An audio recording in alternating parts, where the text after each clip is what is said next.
আপনারা যারা ব্যবসায়ী আছেন অথবা ফেসবুক মার্কেটাররা আছেন, আপনারা যখন ফেসবুক অ্যাড রান করেন আপনার প্রোডাক্টের জন্য হতে পারে অথবা আপনার ক্লায়েন্টের প্রোডাক্টের জন্য হতে পারে। যখন রান করেন তখন দেখতে পারেন যে অনেক ভালো পরিমাণে সেলস আসতেছে।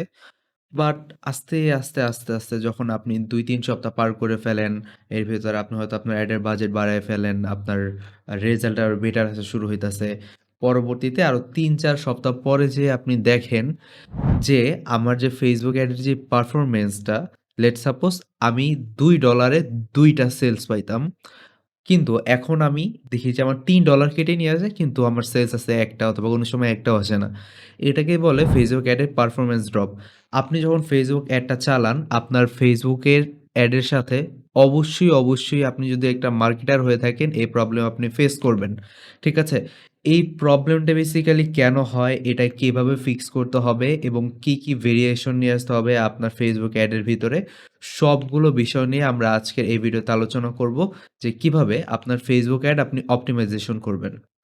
তো আমি আমার কম্পিউটার স্ক্রিনে চলে আসছি। এখানে আপনি জাস্ট ফর ডেমো পারপাস এ আমি দেখাই যে আপনি ধরেন একটা লুক লাইক অডিয়েন্স তৈরি করছেন।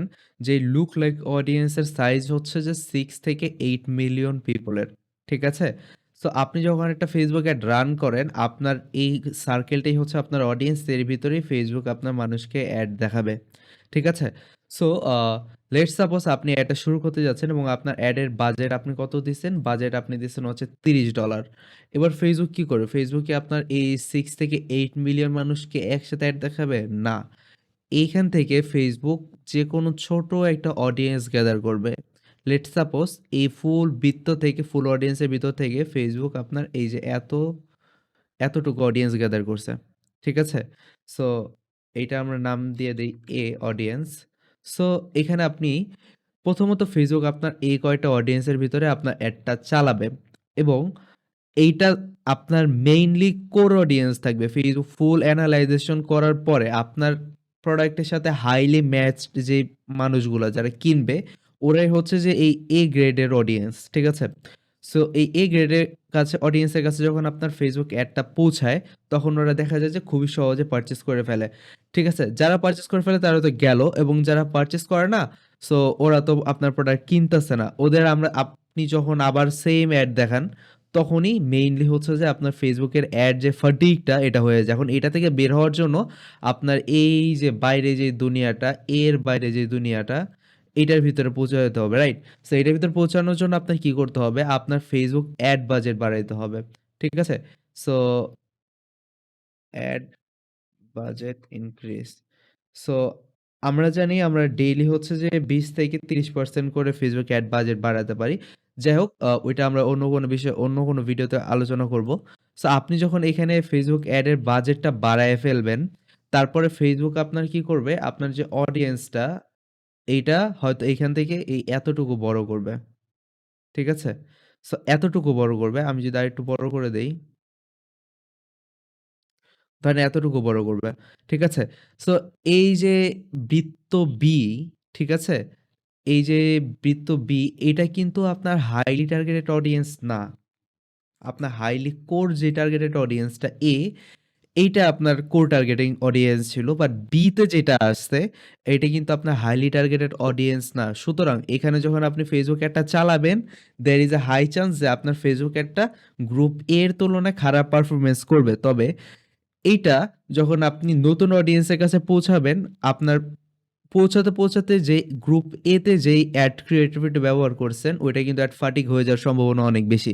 সুতরাং এই প্রবলেমটার মেইন সলিউশন যেটা থাকে, সেটা হচ্ছে যে আপনি যখন অ্যাডটা স্কেল করবেন, ওই সময় আপনার Facebook অ্যাড সেটসে আরো ২ থেকে ৩ রকমের ভালো ভেরিয়েশনের, এটা হতে পারে অ্যাড অথবা এটা হতে পারে আপনার রিলস ফরম্যাটে, ক্যারোসেল ফরম্যাটে, বিভিন্ন ক্যাটেগরির বা বিভিন্ন ভেরিয়েশনের Facebook অ্যাড ক্রিয়েটিভ ট্রাই করবেন। ট্রাই করে গ্রুপ বি তে যাবেন। ঠিক আছে? তারপরে এই যে হোল ইউনিভার্সটা যেটা, এখানে ফুল জায়গায় আপনি এন্ট্রি করবেন। সো মেইনলি এই বিষয়টার সলিউশনটা হচ্ছে যে আপনার Facebook অ্যাড ক্রিয়েটিভ। আপনার বিভিন্ন ধরনের Facebook অ্যাড ক্রিয়েটিভ ট্রাই করতে হবে। এটা রিলস ফরম্যাটের হতে পারে, ক্যারোসেল ফরম্যাটের হতে পারে, পোস্ট ফরম্যাটের হতে পারে। সো আপনার Facebook অ্যাড ক্রিয়েটিভ যখন আপনি সবগুলো কম্বাইন করে একটা অ্যাড সেটের ভিতরে দিবেন, তখন দেখবেন যে আপনার Facebook যে অ্যাডটা এটা ফাটিগ হবে না। কারণ বিভিন্ন ধরনের ভেরিয়েশন আপনার অডিয়েন্সের কাছে পৌঁছাচ্ছে।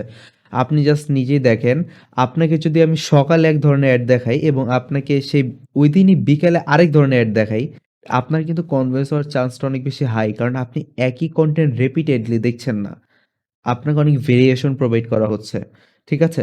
সো মেইনলি সবাই এই জায়গাটাতেই ভুল করে। কনটেন্ট ক্রিয়েশন মিনস হচ্ছে যে আপনার Facebook অ্যাড ক্রিয়েটিভ এর যে পার্টটা, ওইখানে সবাই যে ভুল করে যে কনটেন্টটা ঠিকমতো বানায় না। একই কনটেন্ট দিয়ে সবগুলো গ্রুপের অডিয়েন্সের কাছে পৌঁছায়।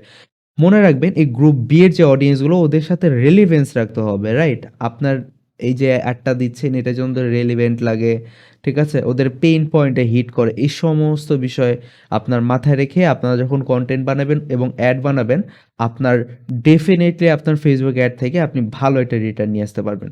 তো আজকের ভিডিওতে এইটুকুই। আশা করি আপনারা সব তো আজকের ভিডিওতে এইটুকুই। আপনাদের সাথে অন্য কোনো ভিডিওতে আবারও দেখা হবে। ততক্ষণ সবাই সুস্থ থাকবেন, ভালো থাকবেন। আল্লাহ হাফিজ।